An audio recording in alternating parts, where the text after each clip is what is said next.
নিতে তো দেরি করছে কেন?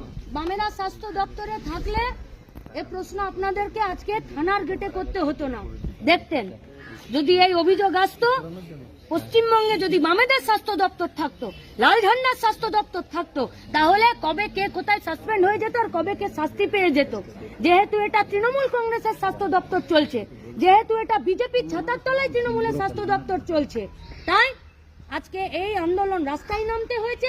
আর দীর্ঘদিন অভিযোগ থাকা সত্ত্বেও কোনো পাতা উল্টে দেখেনি। নইলে ওই সন্দীপ ঘোষটা জামিন পেয়ে যায়, নইলে ওই সন্দীপ ঘোষটার প্রাইজ পোস্টিং হয়, নইলে ওই সন্দীপ ঘোষটা যে মর্গে ডেড বডি বেচে দেয় আর তার সঙ্গে সহবাস করিয়ে পর্ন ভিডিও বাজারে বিক্রি করে, তাকে মাথায় নিয়ে নাচে রাজ্যের স্বাস্থ্যমন্ত্রী? নাচে না।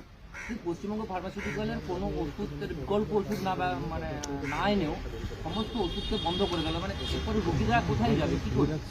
বললাম তো, যদি পশ্চিমবঙ্গের স্বাস্থ্য দপ্তরটা লাল ঝান্ডা চালাতো, এই একটা প্রশ্নের সম্মুখীন হতে হতো না।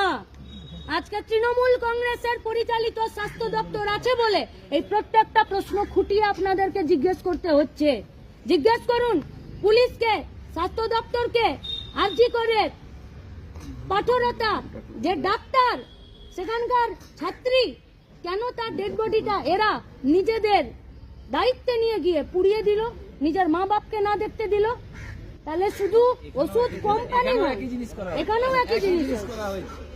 শুধু স্বাস্থ্য দপ্তর নয়, স্বাস্থ্য দপ্তরকে এরা বড় ছাতা নিয়ে তার দুর্নীতিকে এরা ঢেকে রাখছে রাজ্যের পুলিশ প্রশাসন।